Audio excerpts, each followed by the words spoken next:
ভারতীয় দুই নাগরিকের মরদেহ পড়ে আছে শরীয়তপুর সদর হাসপাতালের হিমাগারে। কূটনৈতিক জটিলতায় পড়ে আছে 2 বছর ধরে। অনুপ্রবেশের দায়ে 2022 সালের 18 মে বাবুল সিং ও 8 অক্টোবরে সত্যেন্দ্র কুমারকে পদ্মা সেতুর প্রকল্প এলাকা থেকে আটক করে পুলিশ। পরে তাদের পাঠানো হয় শরীয়তপুর জেলা কারাগারে।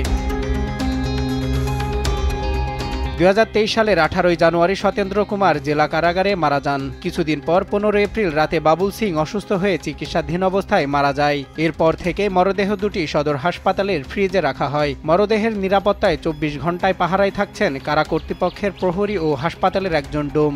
এই যে 1 বছরের বেশি হয় আমি লাশটা লইয়া বগদা আছি, এই লাশটা নেও না, কিছুই করে না, অথবা এই ভারতের লাশ এরা দেয় ওনার সরকারের কাছে আবেদন, এটা জানি সরকারের এটারে ব্যবস্থা করিয়া দিয়া। দ্রুত সময়ের মধ্যে মরদেহ দুটি ভারতের হাই কমিশনের মাধ্যমে হস্তান্তর করার দাবি স্থানীয়দের। দুজন ভারতীয় নাগরিকের লাশ দীর্ঘদিন ধরে সম্ভবত 1 বা 2 বছর ধরেই এখানে ডিপ ফ্রিজে রাখা হয়েছে এবং এটার কমপ্লিট ব্যয় রাষ্ট্রকেই বহন করতে হইতেছে এবং ভারতীয় এমবেসি থেকেও এটা বেয়ার করা হচ্ছে না। 2 বছর ধরে মরদেহ সংরক্ষণে বিপাকে পড়েছে শরীয়তপুর সদর হাসপাতাল।